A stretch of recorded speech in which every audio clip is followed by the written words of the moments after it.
오늘 주제는 레위기에서 이야기하는 여러 가지 제사 제도가 있는데 그 제사 제도를 우리가 두 가지로 분리할 수가 있습니다. 원래 오리지널 제사 제도죠. 제사 드리는 목적에 따라서 5개의 제사가 있고요. 그리고 제사 드리는 방식에 따라서 4가지의 제사가 있습니다. 그래서 오늘은 두 번째 부분을 다뤄드리도록 하겠습니다.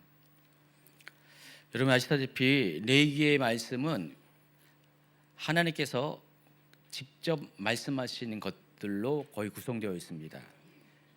그래서 출애굽기 40장의 성막이 완성되고 하나님의 임재가 임한 후에 레위기 1장 1절은 여호와께서 회막에서 곧 정막에서 모세를 부르시고 그에게 말씀하여 이르시되 라고 시작하면서 그 뒤에 나오는 것들이 곧바로 제사 제도에 대한 소개입니다.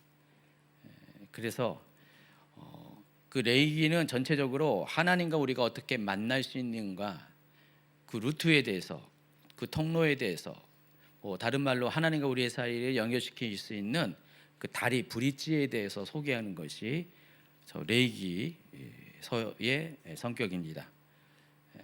그래서 하나님께서는 시작부터 계속해서 제사 제도에 대해서 계속해서 언급을 하고 계세요. 그래서 레위기의 제사를 통해서 우리는 하나님께 나아가는 길을 발견하게 됩니다. 또 하나님께 나아갈 수 있는 자격을 얻게 됩니다. 바로 제사를 통해서 드려지는 희생제물의 죽음을 통해서 우리가 속죄를 받기 때문에 하나님께 나아갈 수 있는 길이 열렸다는 것입니다. 자, 그래서 레위기의 제사를 가리켜서 보통 희생제사라고 말하는 이유가 바로 거기에 있습니다. 희생제물이 있어야 그 희생제물의 피를 통하여서, 희생제물의 죽음을 통해서, 그 피를 통해서 우리가 생명을 얻기 때문에, 죄사함을 얻고 생명을 얻기 때문에 그래서 희생제다라고 이렇게 부르기도 합니다. 조금 전에 말씀드린 것처럼 우리가 4개의 제사 제도를 두 가지로 딱 구분하면은 헷갈리지가 않습니다. 솔직히 레위기에서 가장 어려운 것이, 헷갈리는 것이 여러 가지 제사의 이름이 나와요. 무슨 제다, 무슨 제다. 그런데 약간 느낌이 다른 그런 감을 받거든요. 번제와 화제는요, 같은 제사이지만은 다른 이야기를 하는 거거든요. 번제는 우리 죄와 관련된, 원죄와 관련된 죄의 속량을 위해서 하나님께 드려지는 제사인데, 화제는 직접적으로 우리 죄와는 상관이 없어요. 화제, 거제, 요제, 전제는 실제로 우리의 죄의 속량과는 상관이 없는 겁니다. 그런데 그것은 그 죄의 속량을 위한 제사들을 드리는 방식에 대해서 이야기하는 거예요. 번제를 드릴 때는 반드시 어떻게 드려야 됩니까? 화제로 드리는 것입니다. 화제는 불로 태워 드리는 거잖아요. 그래서 번제는 완전히 불로 태워서, 남김없이 태워서 올려드리는 제사입니다. 완전한 헌신을 의미하고요. 그래서 이 화제와 번제는 서로 연결되어 있지만은 또 목적과 방식이라는 또 다른 차원의 이야기예요. 그런데 우리가 이걸 모르면은, 제가 여러분에게 이것을 번제는 제사 드리는 목적에 따른 분류다, 화제는 제사 드리는 방식에 따른 분류다라고 말하지 않는 한, 여러분 무조건 레위기를 그냥 읽기만 하면은, 이런 전제 조건 없이, 설명 없이 읽기만 하면은 레위기에 나오는 제사 종류는 이렇게 9가지구나, 그렇게 생각할 수가 있는 거예요.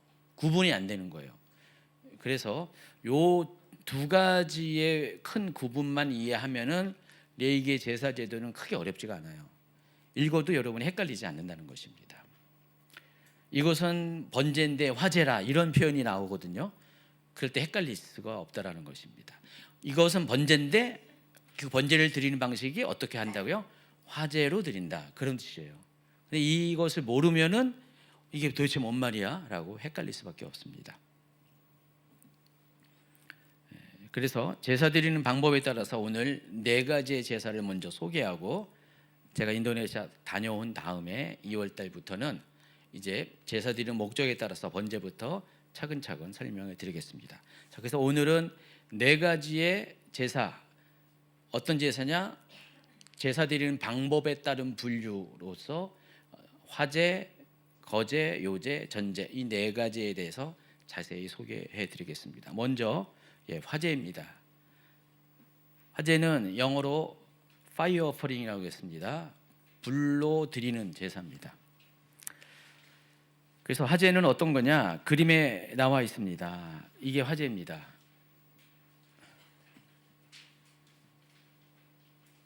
이게 화제예요. 눈으로 딱 보면 그냥 되는 거예요. 화제는 뭡니까? 하면은 이런 게 화제입니다 라고 여러분 이해하면 됩니다. 자, 이 그림에서 뭐가 보입니까? 자, 가운데 번제단이 있습니다. 번제단에 뭐가 있어요? 희생 제물이 있어요. 여기는 양입니다. 희생 제물인 양이 지금 어떻게 돼 있어요? 토막토막 나눠져 있죠. 이걸 각을 뜬다라고 표현합니다. 각을 떠서 이렇게 불에다가 희생 제물을 통째로, 물론 각을 뜬 상태에서 전부를 올려서 태워서 하나님께 그 냄새를 올려드리는 것이 화제입니다. 자, 이게 태우면 어떻게 됩니까? 다 서각하고 나면은 남는 건 없잖아요. 뭐 재만 남겠죠. 그래서 이런 종류의 제사를 화제라고 부릅니다. 여러분, 이 각을 뜬다라는 것은 히브리어 그 원어의 뜻이 나누다, 해체하다, 그러니까 관절을 따라서 분리하다는 뜻을 갖고 있어요. 자, 각이라는 것은 뭐냐? 자, 여기 여러분 몸이 있습니다. 오른쪽 팔이 있죠. 이거를 잘라냅니다. 해체하는 거예요. 이렇게 몸통에서 이 팔을 딱 떼어내요. 만약에 그 인형이라면은, 조립 인형이라면은 조립 인형의 팔을 뚝 떼어내요. 왼쪽 발도 뚝 떼어내요. 다리도 뚝 떼어내요. 양쪽 다리 다 떼어내요. 그리고 목도 떼어내요. 자, 그리고 배를 갈라요. 배를 갈라서 내장을 전부 다 뽑아내요. 자, 이런 모습이 어디 있냐? 정육점에 가면 있어요. 정육점에 가면은 그 빨그스름한 불빛 아래, 분홍색 불빛 안에 하얀 물체가 매달려 있잖아요. 돼지가 주로 이렇게 매달려 있죠. 그게 바로 각을 뜬 겁니다. 돼지 머리 따로 하고 다리 다 잘라내고 배 갈라가지고 여기 있는 거 쫙 뽑아내고, 그게 바로 각을 뜬 겁니다. 그러한 상태에서 번제단에 불이 막 타는 거기에다가 올려놓고 그걸 태워서 하나님께 올려드리는 제사 방법이 화제입니다. 제가 재민아이한테 좀 부탁을 해서 했더니 좀 잘한 것 같아요. 맨 처음에 저도 몰랐는데 일단은 원고를 초안을 우리 교정하시는 전도사님한테 보냈는데 뭐 문법적으로 틀린 건 이제 오타 이런 거 저한테 이제 다시 알려줘요. 근데 이 장면에서 목사님, 근데요 양이 통째로 있어요. 저는 이게 그림이 몇 번 바꾼 건데 처음에 저는 미처 몰랐어요. 당연히 그런 줄 알고 바빠가지고 그냥 대충 그냥 비슷한 그림 이렇게 나왔을 때 그냥 맞는 것 같아서 올렸는데 보니까 양을 통째로 했더라고요. 살아있는 양을 그대로 여기 올려놨더라고요. 재미나 얘가 좀 그런 센스가 떨어져요. 그래서 제가 잘 차근차근 설명해서, 재미나이야, 그거 각을 뜬다는 것은, 레이기에서 각을 뜬다는 것은 이렇게 하는 거야. 잘 설명해주고, 그러니까 이렇게 해서 그림 다시 그려주렴 했더니 이렇게 그려준 겁니다. 처음에는 그냥 다 똑같이 해놨더라고요. 그것도 그냥 실수한 그림도 보여줄 거 그랬어요. 자, 이게 화제입니다. 어렵지 않죠, 화제는. 자, 그런데 한 가지 중요한 것은요, 화제는 아까 말씀드린 것처럼 단독적으로 이건 목적에 따른 분류가 아니기 때문에 드리는 방법이잖아요. 그래서 이 화제를 드릴 때는 화제만 드리는 것이 아니라 여러 가지를 또 같이 해요. 다른 방식의 제사도 같이 합니다. 그래서 이 화제는 단독적인 제사가 아니라 같이 드리는 제사라는 것을 아시기 바랍니다. 그래서 레위기 쭉 보면은요, 번제에 드리는 제사가 보통 번제를 화제로 많이 드리는데 번제만 화제로 드리는 것이 아니라 속죄제, 속건제, 화목제, 소제, 그러니까 5가지의 목적에 따른 제사 제도의 5가지 모두에게 공통적으로 사용하는 방식이 화제입니다. 5가지 제사를 드릴 때 이 화제라는 방식을 다 사용해요. 그러면서 다른 거제나 요제나 전제도 같이 다 사용하는 거예요. 자, 레위기 1장 8절 9절 한번 읽어주시기 바랍니다. 아론의 자손 제사장들은 그 등각과 머리와 기름을 제단 위에 불에 있는 나무에 버려놓을 것이며 그 내장과 정강이를 물로 씻을 것이요 제사장은 그 전부를 제단 위에서 불살라 번제를 드릴지니 이는 화제라 여호와께 향기로운 냄새니라. 다다음 주에 이 부분 다시 이제 구체적으로 할 텐데 여기 보시면은요, 아론의 자손 제사장들은 그 뜬 각, 아까 뭐라고 했어요? 각을 뜨다 했죠.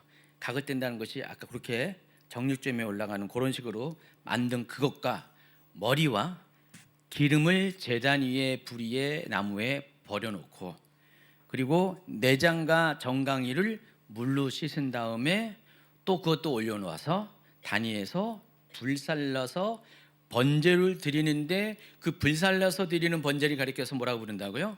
화제라 한다는 겁니다. 그래서 화제의 특징은 냄새가 올라가는 거예요, 하나님 앞에. 근데 이거 타는 냄새가 뭐 좋을까요? 제가 생각하기에는 그리 좋지는 않은 것 같은데, 근데 그게 하나님 앞에 향기로운 냄새가 된다라고 이렇게 표현을 하고 있습니다. 그 여호와께 향기로운 냄새가 무슨 의미인지는 해당 강의 시간에 좀 설명을 해드리겠습니다. 레위기 2장으로 가면 소제에 대한 이야기를 하는데, 너는 첫 이삭의 소제를 여호와께 드리거든 첫 이삭을 볶아 찌은 것으로 내 소제를 삼되 그 위에 기름을 붓고, 여러분 소제가 뭐라고 했죠? 곡식 제사라고 했죠? 그 위에 기름을 붓고 그 위에 유황을 더할지니 이는 소제니라. 그러니까 여호와 같은 방식으로 곡식 위에다가 기름을 붓고 유황을 더해서 하나님께 올려드린 것이 소제인데, 이 소제를 드릴 때 어떤 방식을 드린다? 불로 태워서 드린다. 화제 방식으로 드린다는 것입니다. 하나님께 이걸 드린 거예요. 곡식을 올려드리는데 거기에 기름을 얹어놓고, 곡식에다 기름과 유황을 올려놓고 하나님 소제해요. 그러면은 하나님이 그걸 어떻게 받으시냐 이겁니다. 이거를 불로 태워 드릴 때 그 냄새가 또 올라갈 때 하나님이 그걸 받는다는 것입니다. 화목제의 제물 중에서도 화제를 드릴 수가 있어요. 화목제는 일부는 화제로, 일부는 거제로 뭐 이렇게 드려요. 그리고 제물로 드리지 않는 부분도 또 있어요. 그래서 번제는 완전히 모든 것들을 다 태워 올려드린 거고, 화목제는 가장 많이 남기는 겁니다. 살코기나 이런 것들은 안 태워줘요. 그건 사람이 먹어요. 사람이 먹고 제사장이나 또 제주 또는 이웃들이 같이 나눠 먹고, 화목제는 그런 특징이 있고, 화목제와 번제가 완전히 그 제물의 그 처리 방법이 완전히 다른 거예요. 번제는 완전히 하나님께 드리는 거고, 화목제는 그 중에 일부만 하나님께 드리고 나머지는 사람들이, 퍼센트가 더 많은 부분을 사람들이 갖게 되는 것이 화목제입니다. 그리고 5장으로 넘어가면은 속죄제도 똑같이 화제로 드린다고 5장 12절에 나와 있어요. 그리고 7장 5절에도 속건제도 화제로 드린다라고 설명이 되어 있습니다. 이처럼 5가지의 목적에 따른 분류, 번제, 소제, 속죄제, 속건제, 화목제, 이 5가지는 모두 다 화제라는 방식을 사용한다는 것을 알 수가 있습니다. 그렇게 본다면은 우리가 한 가지 공통점이, 교집합이 있어요. 모든 제사는 불로 드린다는 공통점이 있다는 것입니다. 불로 태워서 하나님께 올려드린다는 공통점이 있어요. 그러니까 모든 제사의 중심의 기본 개념이 그렇다는 것입니다.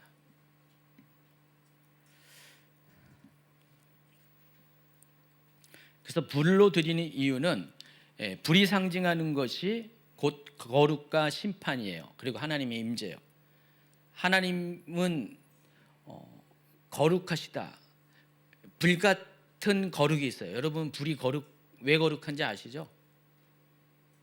불은 모든 것들을, 더러운 것들을 소멸하기 때문에 불이 거룩하고, 또 하나님이 불을 상징하는 것이, 하나님 심판을 상징하는 것이 불입니다. 하나님은 많은 경우에 불로 심판을 하시죠. 그리고 하나님이 임재할 때 5가지 현상 중에 하나가 불이에요. 그래서 이 불은 하나님의 거룩과 심판과 임재를 상징합니다. 그래서 어떠한 제사이든지 간에 이와 같은 이 불이 상징하는 것들이 여기 반영이 된다는 것입니다. 그래서 하나님의 거룩이라는 불을 통과할 때 하나님께 깨끗함으로 올려주게 되는 거예요. 그래서 화제를 기본적으로 화제라는 방식으로 제사를 드린다는 것입니다. 그래서 화제는 첫 번째가 전부를 하나님께 태워드리는 제사입니다. 그래서 완전한 헌신, 전적인 순종, 전인적인 드림을 상징합니다. 화제는 완전히 하나님께 올려드리는 거예요. 만약에 여러분 자신을 화제로 드린다, 여러분이 전부를 다 태워드리는 거예요. 여러분의 영혼육을 다 하나님께 태워드리는 거예요. 여러분 이제 없어지는 거예요. 여러분은 소멸하고 하나님께 여러분의 인생 전부를 하나님께 올려드리는 거예요. 그게 화제로 여러분의 인생을 드린다는 것입니다. 근데 그게 뭐와 맥락이 떨어져요? 번제가 그런 거잖아요. 번제는 전부를 올려드리는 거잖아요. 그래서 모든 번제는 화제로 드리게 되어 있습니다.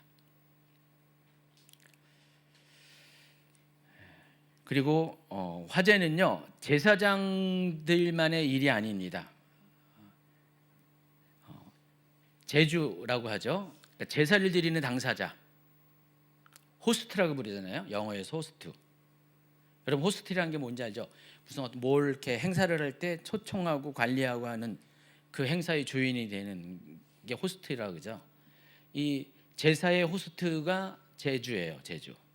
제사장은 뭐예요? 호스트가 아니라 그 제사를 집례하는 사람입니다. 집행하는 사람입니다. 왜냐하면 거룩하지 못한 사람이 그 제사를 집례할 수 없으니까 거룩하게 구별된 사람이 그걸 대신해서 하는 거예요. 그 다음에 그 제사를 통해서 그 제주가 비로소 거룩해지는 거죠. 그러니까 제사를 드리기 전까지는 아직 거룩한 게 아니에요. 그래서 이미 거룩하게 이미 구별되어지고 구별된 삶을 살고 있는 제사장이 제주의 요청에 따라서 제사를 대행해 주는 것입니다. 자, 제사를 드리는 과정 속에는 제주는 어디까지만 참여하고 그 이후로는 역할이 없는 거예요. 그 다음부터는 제사장이 해요. 자, 그러면 제주가 해야 될 일이 뭐냐? 제일 중요한 것이 있습니다. 희생 제물을 번제물로 갖고, 아니면 자기의 속죄를 위해서, 속건을 위해서 하나님께 희생 제물을 갖고 오잖아요. 그러면은 제일 먼저 희생 제물 위에 안수를 합니다. 자, 장면을 보세요. 그림. 오늘 원고가 참 많은데 제가 그림들을 좀 사파를 많이 집어넣어서 페이지 수가 늘어난 겁니다. 제일 먼저 제사를 드리기 위해서 희생 제물을 갖고 오면은 이와 같은 방식으로 안수를 합니다. 그 제물이 소이든지 양이든지 염소이든 간에 안수를 하죠. 이렇게 안수하면은 제가 몇 번 말씀했지만은 어떤 현상이 일어납니까? 내 안에 있는 죄가 이 안수할 때 이 머리를 통해서 이 양에게 들어가요. 죄가 전가가 되는 거예요. 실제로 이것이 영적인 의미가 있어요. 이 안수라는 것이, 목사님들이 안수를 많이 하잖아요. 안수를 많이 하는데 안수를 할 때 좀 예민한 분들은 많이 느끼죠. 안수를 할 때 뭔가 영적인 오감이 있다는 걸 많이 느끼죠. 몸으로 느끼는 사람도 있고요. 실제로 그렇습니다. 머리에 안수할 때 어떤 영적인 교통이 일어나요. 일반적으로 기도 사역, 안수 사역할 때도. 그래서 뇌과학자들이 연구하는 바에 의하면 뇌가 거의 다가 뇌의 기능들이 규명이 됐어요. 자뇌가 하는 역할, 우뇌가 하는 역할 이런 것들이 다 전두엽이 하는 역할 다 어느 정도 규명이 됐는데 요 머리에 가운데 있는 부분 이 부분은 우리가 실제적인 일반적인 삶에서 역할은 규명이 안 돼 있고요. 아직 미개척지의 영역에 남아 있는데 그래서 추측하는 것이 이게 영적인 세계와 연결하는 것이 아닐까라는 그런 추론들을 하고 있습니다. 과학적으로 나머지 부분들은 다 기능들이 이렇게 다 파악이 됐어요. 근데 머리의 두정부 쪽은 일반적으로 뇌가 하는 역할 가운데 실제적인 역할에 대해 역할이 이거 뭘 역할을 한다는 것이 규명이 안 된 거예요. 그래서 추론이 이거는 아마 영적 세계와 연결된 것이 아닌가라는 생각을 하는데 실제로 또 우리 안수도 그렇잖아요. 안수를 할 때 영적인 것들이 오가잖아요. 그래서 여러분 안수도 잘해야 되고요. 안수도 잘 받아야 돼요. 이 제사제도의 이 메커니즘에 따르면은요 실제로 그렇다는 것입니다. 양에게 머리 위에 이렇게 제주가 안수하면은 이 사람의 죄가 글로 들어가죠. 반대로 그 제물에 있는 깨끗함이 이 제주에게로 넘어오는 거예요. 영적인 교통이 일어나는 거예요. 그래서 제물은 항상 흠 있는 것이 있으면 안 돼요. 정말 완벽한 제물을 갖고 해야 되는 것입니다. 가장 완벽한 제물이 뭘까요? 누굴까요? 어린 양이신 예수님이세요. 그래서 가장 죄 없는 완벽한 제물인 예수님께서 어린 양으로 죽으셨기 때문에 우리가 그 어린 양의 깨끗함이 우리 가운데 와서 우리의 죄가 완전히 도말된 겁니다. 그래서 예수님은 번제물이 되신 거예요. 하나님의 뜻에 의해서 스스로 번제물이 되신 것입니다. 그래서 이렇게 먼저 죄를 전가시킨 다음에 양에게 전가시킨 다음에 이 양이 이제 곧 죽게 되잖아요. 희생제물을 죽게 될 때 그러면은 내 죄도 같이 죽는 거예요. 그것이고 예수님이 어린 양이신 예수님이 십자가에 매달리시죠. 그것이 마치 번제단과 같은 거죠. 십자가가 번제단과 똑같은 거죠.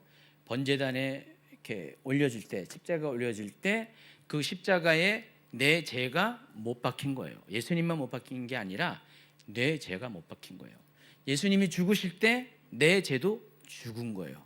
또 예수님이 다시 살아나실 때 십자가를 내려오셔서 다시 살아나실 때 나는 새로운 사람으로 태어난 거죠. 이런 영적인 원리가 실은 이 제사제도와 연관이 되어 있다는 것입니다. 레위기 1장 4절 그가 번제물의 머리에 안수할지니 그리하면 연합되어 그를 위하여 속죄가 될 것이라. 자, 그 다음에 하는 것이 이제는 제주가 호스트가 제단의 북쪽으로 갑니다. 성막에 있으면 성막이 동쪽이 입구고 저 서쪽은 뒤편으로 막혀 있죠.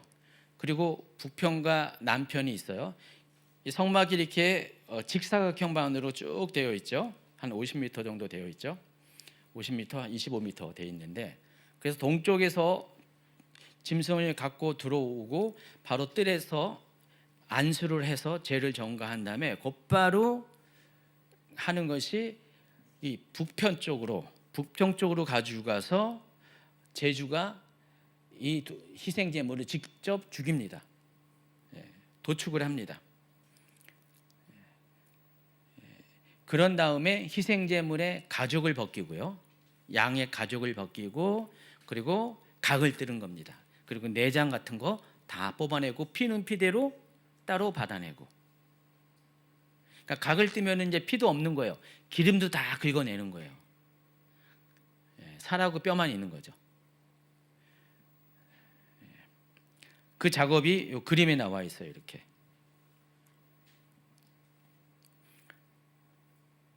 이걸 누가 한다고요? 제사장이 하는 게 아니에요. 어떤 그림에는 제사장이 하는 것처럼 묘사되어 있어요. 물론 제사장이 자기의 죄를 속죄하기 위해서 제사를 드릴 때는 자기가 해야겠죠. 근데 일반적으로 하는 경우는 제사장이 이걸 하는 거 아니에요.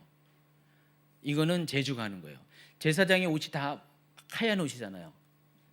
만약에 제사장이 이걸 한다, 그럼 하얀 옷이 그냥 하얀 옷일 수가 없어요. 계속 피에 핏방울 튀기고 핏물이 흘러가고 해서 그 작업만 안 해요.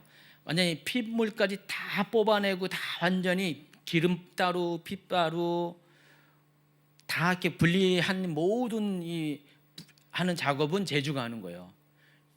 여러분 만약에 여러분 도축장에서 일하면은요, 그거 쉽지 않습니다. 그래서 도축장에 일하는 사람들이 앞에다가 그거 앞치마를 하잖아요. 비닐로 된 플라스틱 비닐로 된 앞치마 해가지고 얼마나 기름 튀기고 피 튀기고 막 그러니까 굉장히 지저분해지죠. 그 작업을 제주가 하는 겁니다. 제사장이 하는 게 아닙니다. 그래서 이와 같은 제주들이 하는 행동은 각각 다음과 같은 상징적인 의미가 있어요. 제물의 머리에 안수하는 것은 제정가를 의미합니다. 충분히 설명했고요. 제주가 직접 제물을 여는 것은 책임을 인정하는 거예요. 그 수고로운 것들을 자기가 하면서 이 자신의 죄를 지금 속량하기 위해서 제사를 준비하기 때문에 이 죄는 다 자기의 책임이라는 것을 인정하는 것입니다.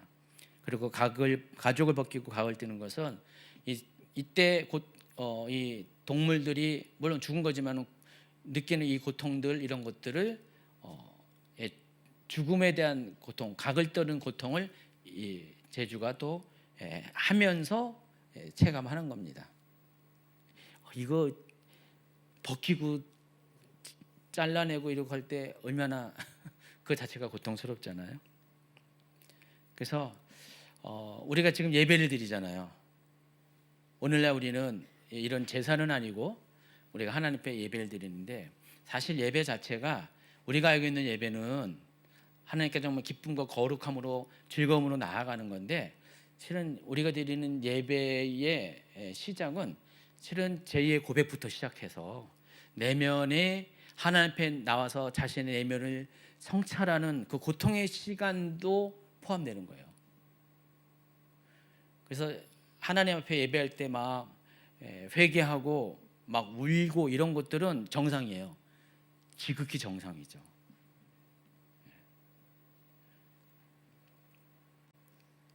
자, 여기까지가 제주가 하는 몫이고요. 이제는 제사장의 역할입니다. 제사장은 제주가 이와 같이 희생제물을 다 손 봐가지고 갖고 오면은 제일 먼저 희생제물의 피를만 따로 모아놨잖아요. 그걸 가지고 제단 사면에 뿌립니다. 그리고 단 위에 불을 올려놓고 나무를 준비합니다. 밑에다가 나무를 준비합니다. 여러분 그 번제단은요, 그 이중 구조로 되어 있어요. 밑에는 나무를 집어넣고요. 거기에 이제 철망 같이 이렇게 있어요. 우리 뭐 이렇게 바베큐 할 때 보면은 바베큐 통이 있고 그 중간에 석쇠 같은 게 있잖아요. 자, 그와 같은 것이 있고 그 밑에다가 나무를 놓고 그 위에다가 재물을 이렇게 각을 뜬 재물을 올려놓습니다. 그리고 그것을 불을 태워서 밑에서도 불을 태워서 이렇게 확 이렇게 살러버린다는 것입니다. 그래서 그 다른 번역에서는 살라버리는 제사라는 표현도 해요.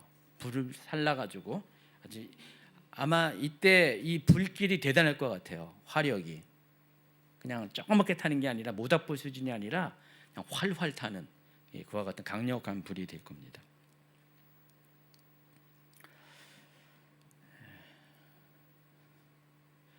그래서 제단에 피를 뿌리는 행위는 피는 생명을 상징하잖아요. 그래서 이 생명이 이 죄인을 대신해서 하나님 앞에 드려졌다는 이제 공식적인 선언을 하는 것입니다. 그리고 사면 전체에 뿌리잖아요. 제단의 사면 전체에 뿌리잖아요.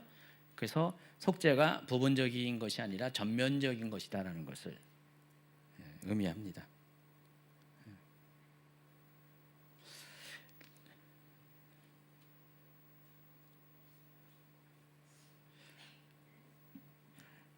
제가 시간 관계상 대충 할 거예요. 어차피 나중에 다시 할 거니까.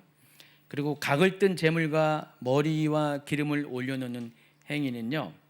각을 뜬다는 것은 아까 각을 뜨다라는 단어 자체가 분해하다라는 뜻이잖아요. 각 관절을 분리하다는 뜻이잖아요.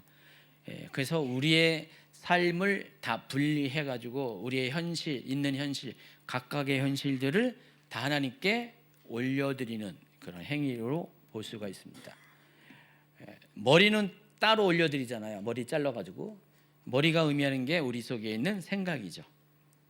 의지, 우리의 계획도 그것도 태워 올려버리는 거예요. 우리의 삶도 태워 올리고 우리의 생각과 의지와 계획도 태워 올리고, 또 기름은 생명의 원천이고 힘의 원천인데 이것도 우리의 가장 좋은 것도 하나님께 태워서 올려드리는 것입니다. 좌우지간 우리 전부를 다 올려드리는 거예요. 우리의 머리와 우리의 생각과 능력과 삶의 현실 전부를 하나님께 다 올려드리는 것.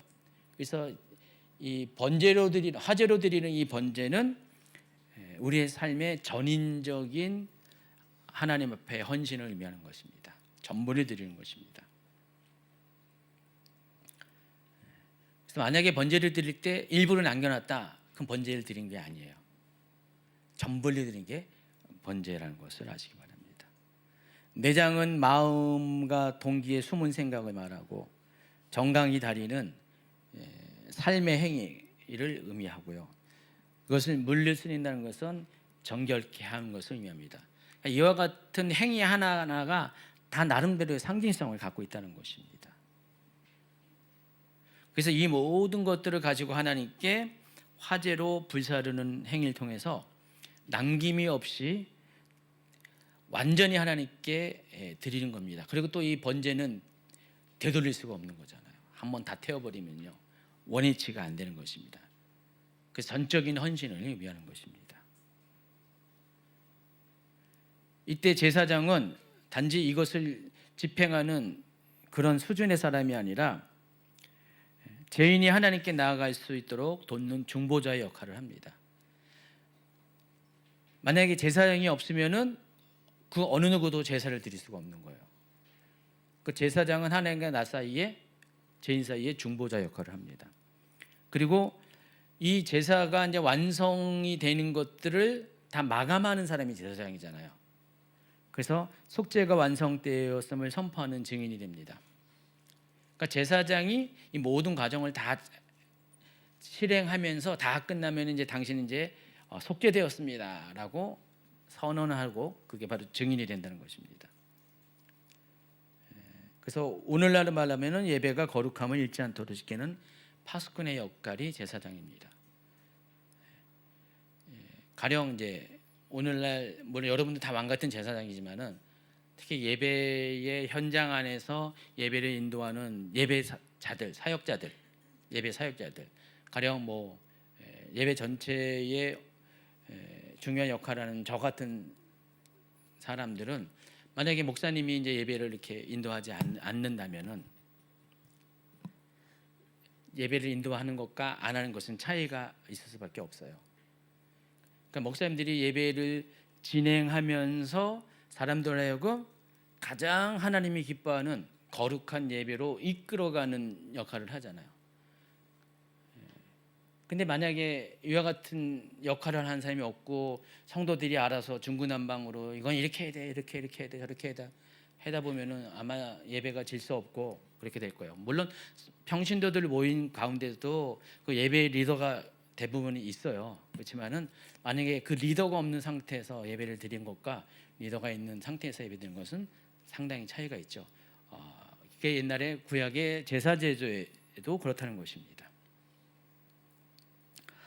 화제물은 다양하게 드렸습니다. 소나 양과 염소와 같은 짐승을 드리고요, 비둘기도 드리고요, 밀가루와 기름과 유황을 드립니다. 그럴 수밖에 없는 게 이 화제는 전부 다 모든 제사들을 다 화제로 드리니까 그 제사 때 드리는 그 제물의 종류가 다 다르기 때문에 그렇게 드린다는 것입니다. 그래서 하나님 앞에 드릴 수 없는 인생은 없는 거예요. 우리는 마음만 먹으면은 형편과 조건은 달라도 우리는 하나님 앞에 예배로 나아가시겠다는 것을 알려주고 있습니다. 자, 거제입니다. 이 거제라는 것은 히브리어 테루마라는 단어를 사용하는데 들어 올려진 것을 뜻합니다. 그러니까 제사 의식에서 이 거제는 어떤 거냐면은 제물을 손에 듭니다. 자, 이 제물이 있습니다. 제물이 있으면은요, 제물을 손에 딱 들고요, 수평을 유지한 채 이렇게 하늘 향해서 올려드리고 다시 내려놓는 동작을 반복하는 거예요. 하나님께 올려드려, 하나님 저희가 거제물을 드립니다, 받으세요 라고 하고, 이것을 무슨 불타는 번제단에 확 던지는 것이 아니라 이걸 다시 싹 내려요. 그리고 어떻게 할까요? 가져가요. 그러니까 이미 올려드리는 순간 하나님 받으신 거고, 하나님이 그래 받았다 또 가져라 해서 다시 갖는 것이 거제입니다. 거제는 주로 화목제에 많이 사용하죠. 그래서 이 거제는 하나님께 올려드리고 다시 받는 두 가지의 과정이 포함되는 것이 거제입니다. 그래서 이 거제는 보통 오른쪽 뒷다리, 넓적다리를 거제로 드립니다. 자, 출애굽기 29장 26절부터 28절까지 읽어주세요. 너는 아론의 위임식 순양의 가슴을 가져다가 여호와 앞에 흔들어 요제를 삼으라. 이것이 내 분깃이니라. 너는 그 흔든 요제물 곧 아론과 그의 아들들의 위임식 순양의 가슴과 넓적다리를 거룩하게 하라. 이는 이스라엘 자손이 아론과 그의 자손에게 돌릴 영원한 분깃이요 거제물이니 곧 이스라엘 자손이 화목제의 제물 중에서 취한 거제물로서 여호와께 드리는 거제물이니라. 보통 위임식 때, 제사장 위임식 때 드리는 그 제물의 가슴과 그리고 오른쪽 넓적다리, 뒷다리죠, 이쪽 다리를 요제물과 거제물로 사용합니다. 그리고 화목제 때 드리는 그 제물의 가슴과 또 가슴은 아니고 그 뒷다리를 거제물로 드리게 됩니다. 여기는 요제물과 거제물이 구분이 되어 같이 나와 있는데 좀 이따가 이제 바로 뒤에서 요제에 대해서 설명할 겁니다. 그래서 요제에 주로 드리는 제물이 종류가 가슴 부분이고요. 거제의 주 제물의 종류가 이렇게 오른쪽 뒷다리입니다. 근데 왜 하필이면은 오른쪽 뒷다리인가? 그게 중요한 거죠. 오른쪽 성경에서, 구약 성경에서 오른쪽, 오른손 뭐 그런 것들은 다 뭐예요? 힘과 권위의 상징이잖아요. 그래서 우편의 아들이라는 표현도 있죠. 이 왼쪽은 좀 약간 부정적인 의미로 사용하고, 오른쪽은 굉장히 긍정적이고 또 강한 것을 뜻을 갖고 있습니다. 권위를 상징합니다. 그래서 두 개의 다리 중에서, 뒷다리 중에서, 네 개의 다리가 중에서 뒤에 있는 오른쪽 다리가 가장 힘든 다리예요. 가장 튼실한 다리라는 것이죠.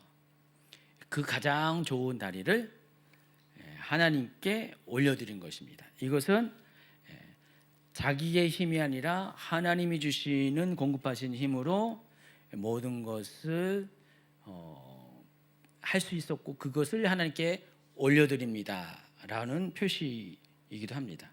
그래서 하나님께 올려드리고 이것을 다시 또 하나님이 우리에게 돌려주는 것이 바로 거제의 제사 메커니즘입니다.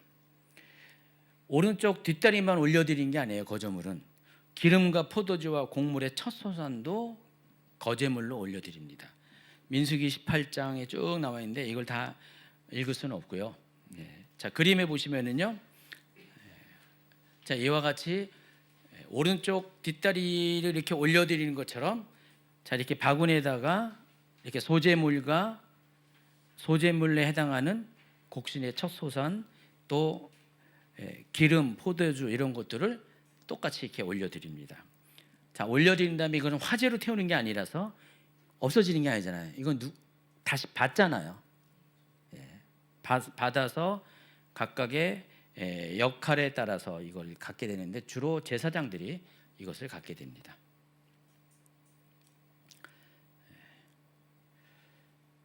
그리고 감사제, 화목제 중에서 감사제로 드리는 떡이 있어요. 그 떡도 똑같이 하나님께 거제로 이렇게 올려드립니다. 그리고 이 거제로 올려드리고 남은 건 또 어떻게 됩니까? 이것도 제사장이 먹습니다. 그러니까 일단 하나님께 올려드린 것은 일반 사람들은 못 먹어요. 제사장이 먹습니다. 아까 이 소재물과 같은 자, 이런 것들은 여기 제사장이 먹고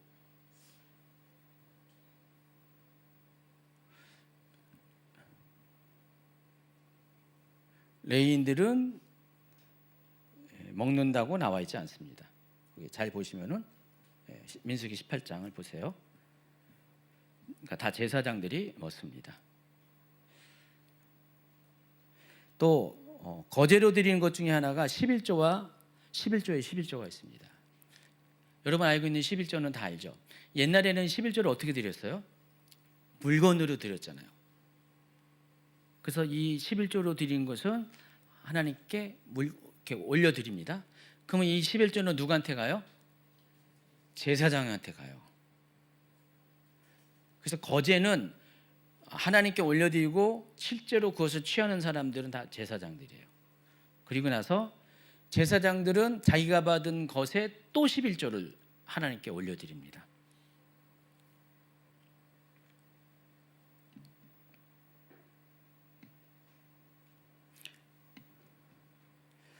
그리고 전쟁의 전리품 중에서 하나님께 바쳐진 목도 또 거제로 올려드립니다. 민수기 31장에 나와 있어요. 제가 민수기 강의할 때 어떤 얘기했냐면은 이미 출애굽기와 레위기의 제사 제도에 대해서 많이 얘기해요. 근데 민수기에서 또다시 제사 제도에서 부분적으로 언급을 하거든요. 근데 왜 했던 걸 또 하냐? 근데 자세히 보면 했던 걸 또 하는 게 아니라 출애굽기에서 또 레위기에서 언급했지만은 구체적으로 말하지 않은 것들, 빼먹은 것들, 이런 것들을 추가적으로 보충하는 내용이 민수기에 실려져 있습니다. 여러분 복음서도 공간복음에서 예수님의 행적에 대해서 사역에 대해서 쭉 얘기했지만은 요한복음이 한 세대 뒤에 쓰여진 요한복음이 또 존재한 이유는 거기서 누락된 것들을 요한복음에서 추가적으로 보완해서 기록했다고 했죠. 자, 이 민수기는 레위기와 민수기의 기록 연대가 몇 년 차이 납니까? 38년의 차이가 있어요.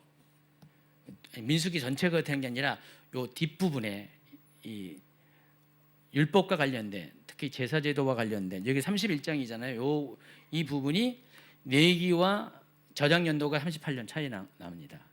그래서 그 시간대에 다시 좀 있으면은 원래 이 출애굽기가 쓰여진 것은 이스라엘이 장차 거룩 땅에 들어갈 때 어떻게 해야 될까를 알려주기 위해서, 물론 그 성막이 완성되고 나서 제사도 드리지만은 궁극적으로는 거룩한 땅에서 어떻게 제사 드리는가를 알려주기 위해서 레위기가 기록이 된 거거든요. 출애굽기 일부와 레위기가 기록이 되었는데, 근데 시간이 계속 지나가면서 딜레이 되면서 38년의 시간이 지나가면서 이제 그 시간이 어느 정도 통과한 다음에 이제 곧 이제 진짜로 가나안 땅에 들어가기 직전에 하나님은 38년 전에 준 율법을 한 번 더 리마인드 시키면서 더 그때 말하지 못한 것들을 더 업그레이드해서 말하시는 것들이 민수기에 다수 실려져 있습니다. 이 부분이 지금 그런 거예요. 지금 이 부분은 그래서 보완된 부분이란 것을 여러분 아시기 바랍니다. 그러니까 거제 제사 제도에 대해서 하나님이 더 추가적으로 말씀하신 것이라고 보시면 됩니다. 근데 번제는 왜 거제로 드릴 수 없고 화제만 드리냐? 번제 자체가 다 100% 하나님께 올려드리는 목적을 갖고 있기 때문에, 전적인 헌신을 갖기 때문에 그 전적으로 드릴 수 있는 방법은 화제밖에 없어요. 그렇기 때문에 거제로서는 번제를 드릴 수가 없는 거예요. 그래서 거제가 주는 메시지가 있습니다. 거제를 통해서 신앙에는 전부 드려야 할 영역도 있고 또 하나님이 다시 맡겨주시는 영역도 있음을 여러분이 아셔야 됩니다. 내가 가진 모든 것은 하나님께 거제로 드렸죠. 그러면 이 번제처럼 이것은 내 소유가 아닙니다라는 것을 하나님께 인정하고 고백하고 올려드리는 거예요. 그렇지만 하나님은 또 동시에 그 받은 것을 나에게 되돌려 주시는 분이 하나님이시라는 것입니다. 우리가 정말 이렇게 하나님 앞에 참된 헌신을 하면은 하나님은 우리에게 모든 것들을 다시 돌려주시는 하나님인 것을 아시기 바랍니다. 이제 세 번째로 요제입니다. 요제라는 것은 영어 표현이 이제 웨이브라는 단어를 사용했잖아요. 흔들어서 하나님께 올려드리는 제사를 말합니다. 히브리어 이 테누파라는 것은 흔들다라는 뜻도 있는데 앞뒤로 움직이다라는 뜻도 있어요.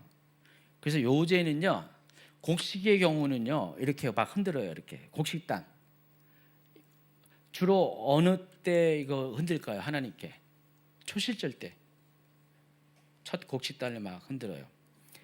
그런데 이제 이 곡식단이 아닌 이 다른 것들 있잖아요. 이 요제물이 곡식단만 있는 게 아니거든요. 다른 것들이 있을 때 이 요제물을 가지고 거제물은 그냥 수평을 유지해서 흔들리지 않고 이렇게 올려드렸다 내리는 거죠.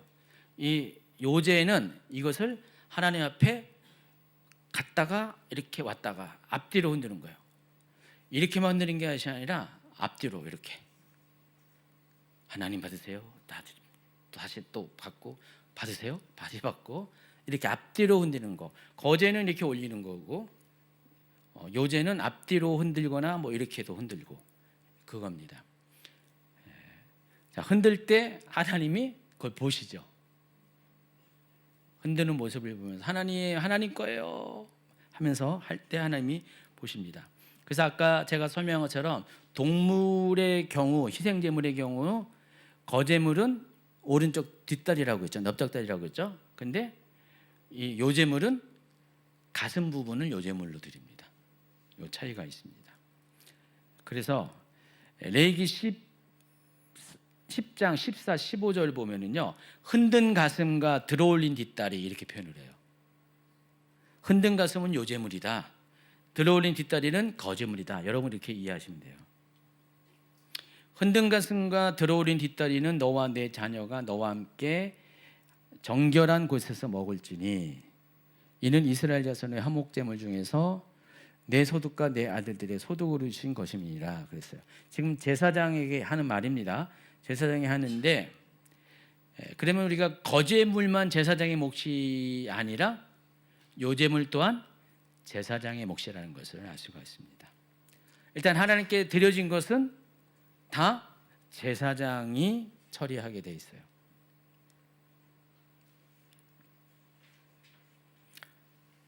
자, 그 다음 페이지 보면은요, 요제를 드릴 때 실제 동작의 의미를 한번 볼까요?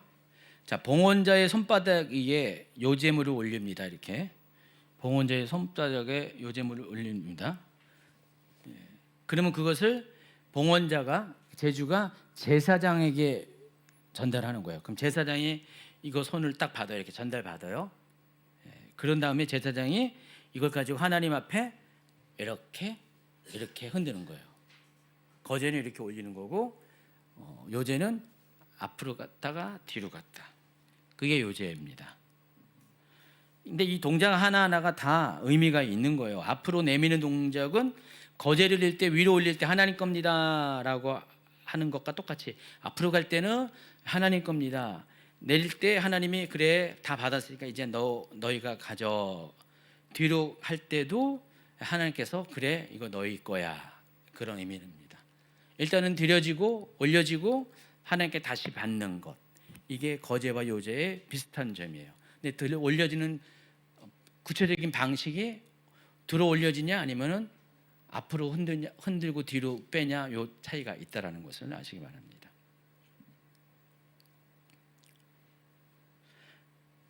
희생제물에 가슴을 드리는 이유는 가슴은 심장이 있는 곳이죠. 생명, 사랑, 감정, 헌신의 중심, 이 모든 것들을 드린다는 것을 의미 있습니다. 그래서 요제를 드리는 것은 내 마음을 드리는 제사로 표현할 수가 있어요.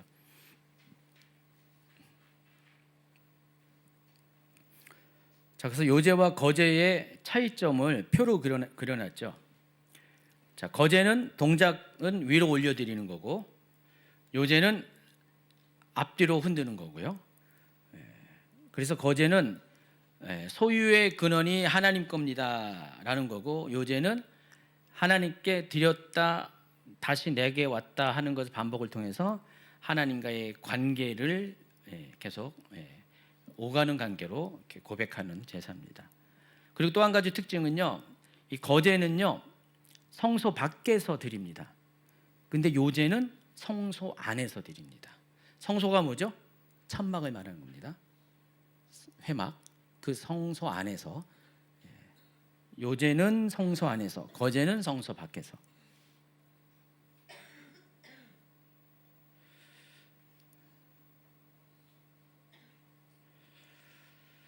그리고 이제 마지막으로 전제가 있습니다. 전제는 무엇이냐? 전제는 희생제물을 제단에 올려놓고 불사르기 전에, 화제로 드리기 전에 제물의 피를 찍거나 뿌리고 부어서 드리는 것이 전제입니다. 자, 보세요. 그림 보세요. 이게 전제입니다. 이게 전제입니다.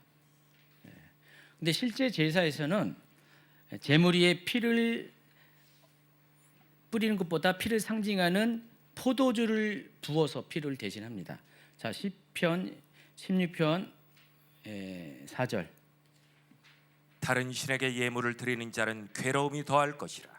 나는 저희가 드리는 피의 전제를 드리지 아니하며 내 입술로 그 이름도 부르지 아니하리로다. 다른 이방 종교에서는 피의 전제를 드리는데 이 레위기 제사에서는 피의 전제가 아니라 포도주의 전제를 드린다는 것입니다. 그리고 전제는 제물을 대신하는 제사가 아니에요. 이 전제만 갖고 제사가 드리는 게 아니라 이미 드려진 제사 위에 덧붙여지는 제사입니다.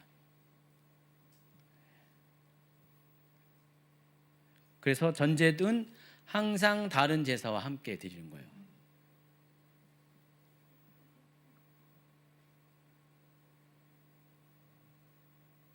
자, 포도주를 붓는다는 것은 포도주는 생명과 기쁨과 피와 풍성함을 의미합니다. 성경에서. 근데 이 포도주를 드린 것은 내 생명을 드립니다라는 고백을 들어간 것입니다. 생명을 내어놓는 헌신을 이 포도주를 드리는 전제로서 표현하는 것입니다. 그리고 이 전제는요, 번제물을 드리는 종류에 따라서 희생제물의 크기에 따라서 양이 다 다릅니다. 원래 희생제물이 크면 클수록 피가 많이 나오잖아요. 근데 피로 드리는 게 아니죠. 피를 대신하는 포도를 드리기 때문에 그 피가 많이 나오는 것만큼 비례해서 포도주의 양도 늘어나게 된다는 것입니다. 그래서 1년 된 어린 양일 때, 아직 어린 양일 때는 포도주 신 4분의 1, 1.0리터가 전제로 드려지고, 큰 성인 순양일 때는 1.2리터, 술송아지일 때는 1.8리터의 그 포도주를 드린다는 것입니다. 피의 양과 비례해서 이렇게 드린다는 것을 아시기 바랍니다. 전제는 몇 가지 의미가 있어요. 전제는 마지막에 드리는 거기 때문에 마지막 헌신을 의미합니다. 제사의 마무리를 의미합니다. 그리고 또 포도주는 한번 부으면 다시 담을 수 없는 것처럼 되돌릴 수 없는 헌신을, 남겨두지 않는 헌신을 말합니다. 아까 화제로 드리는 제사도 마찬가지였고요. 또 전제는 포도주가 상징하는 잔치와 기쁨처럼 억지로 드리는 것이 아니라 기쁨으로 부어 드리는 그런 의미가 있습니다. 그래서 여러분 사도 바울은요 신약 성경에 보면 빌립보서 2장 17에서 이 전제에 대해서 언급을 합니다. 한번 읽어볼까요? 만일 너희 믿음의 재물과 성김이에 내가 나를 전제로 드릴지라도 나는 기뻐하고 너희 무리와 함께 기뻐하리니. 옛날 개역 한글에는 관제라고 표현되어 있는데 이 관제가 전제를 의미하는 겁니다. 그래서 보세요, 잘 보세요. 만일 너희 믿음의 재물과 섬김 위에 뭘 드린다고 했어요? 전제를 드린다고 했어요. 번제물 위에, 희생제물 위에 포도주를 전제로 드린 것처럼 사도 바울도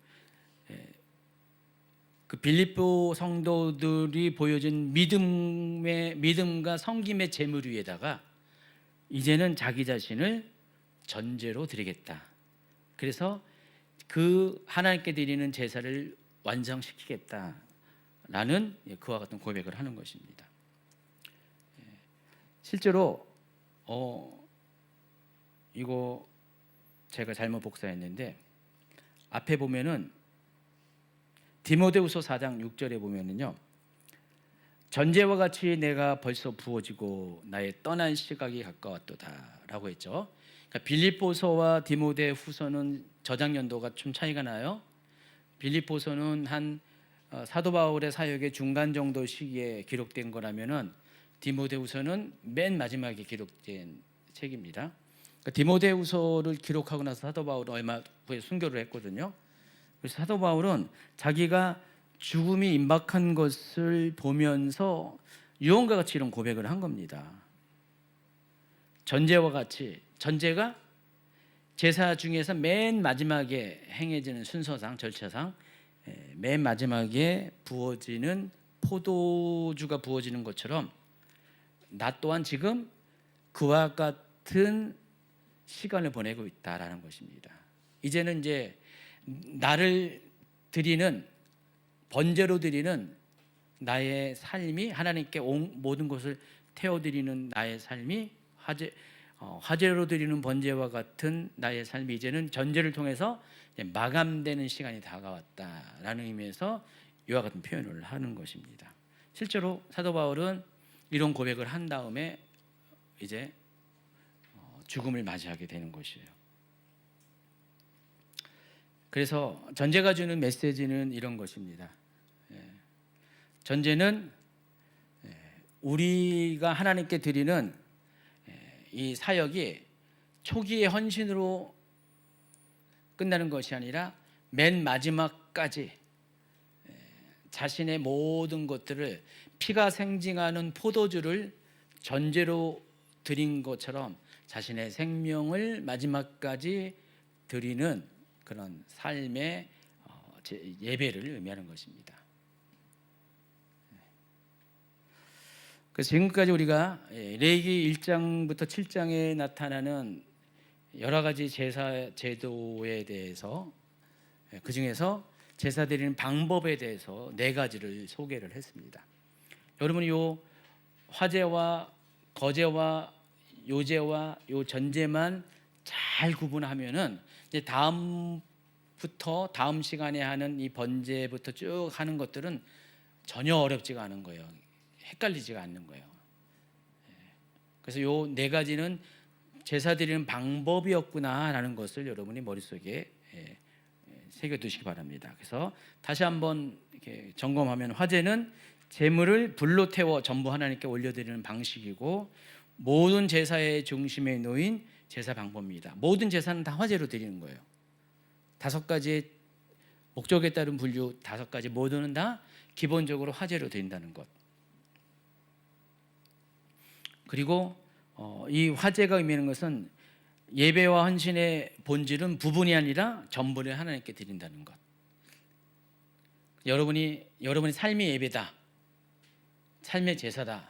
그러면 여러분은 부분적으로 그냥 일부만 하나님께 헌신하는 것이 아니라 여러분의 삶 전체를 화제로 올려드리는 하나님 앞에 향기로운 냄새가 됩니다. 그럼 하나님이 그 향기로운 냄새를 받으시고 흠양하신다고 했습니다. 여러분의 삶을 받으신다는 것입니다. 거제는 재물을 들어 올렸다가 다시 내려놓는 방식으로 모든 소유의 주권을 하나님께 고백하는 행위를 하고, 동시에 하나님께서 그렇게 자신의 삶의 주권을 하나님께 올려드린 사람들을 책임진다는 그 같은 메시지가 이 거제 안에 들어가 있는 것입니다. 그래서 거제물들은 다 사람에게 돌아가게 돼 있죠. 셋째 요제도 같은 방식입니다. 비슷한 겁니다. 근데 드리는 방식이 조금 미세한 차이가 있는 거예요. 흔드는 건데 앞으로 갔다가 뒤로 갔다, 그렇게 흔드는 방식으로 하나님께 드립니다. 전제는 모든 제사의 마지막을 장식하는, 피를 상징하는 포도주를 붓는 방식으로 제사의 완성을 의미하는 제사 방법입니다. 그래서 우리는 번제로 시작해서 뭐로 끝나야 돼요? 화제로 드리는 번제로 시작해서 전제로 우리의 삶의 예배가 마감을 해야 된다는 것입니다.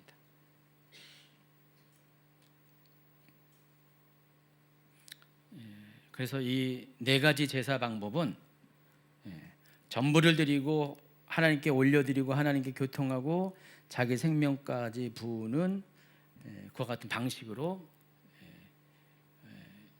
이 제사가 흐름이 이어집니다. 그래서 여러분 요 네 가지 방식을 보면은 앞으로 5가지로 소개하는 제사 방법 중에 어느 시점에 이게 화제로 이게 드리는구나, 어느 시점에 이게 거제고 요제구나, 그리고 전제가 어느 시점에 이렇게 하는구나, 이런 것들을 또 파악할 수가 있습니다. 자, 그래서 이 일은요, 사람이 만들어낸 고안한 제사 방법이 아니에요. 우리가 오랜 전통을 통해서, 시행착오를 통해서 이렇게 드리면 제사가 이런 의미가 있구나. 우리가 예배를 기획할 때 우리 교회도 이제 예배를 계속 바꾸잖아요. 때로는 우리가 여러 가지 시행착오를 통해서 이번에 이렇게 했는데 이거보다는 이게 나은 것 같아서 좀 부분적으로 고치고 막 그러잖아요. 근데 레위기의 제사는요, 그게 아니라 하나님이 처음부터 끝까지 아예 결과를 준 거예요. 이렇게 처음부터 끝까지 이런 식으로 예배해라. 물론 민수기에서 부분적으로 그것을 보완한 거지 틀을 바꾼 건 아니에요. 그래서 하나님이 처음부터 제사를 드리는 방식을 설명했고 우리는 그것을 따라 드릴 뿐입니다. 그래서 이 레위기에 나오는 모든 제사 방법들은 하나님으로부터 온 거고, 그렇기 때문에 이 제사 방법은 완벽한 거고, 이 제사 방법은 하나님이 기획한 의도가 있는 거고, 결국 이 제사 방법은 결국 뭐와 연결돼요? 그리스도를 통한 하나님의 구속 사역과 직접적으로 연결이 되는, 매칭이 되는 그와 같은 제사 제도라는 것입니다. 자, 여기까지 하고요. 우리 2주 후에 인도네시아 갔다 온 다음에 번제부터 이제 본격적으로 시작을 하도록 하겠습니다.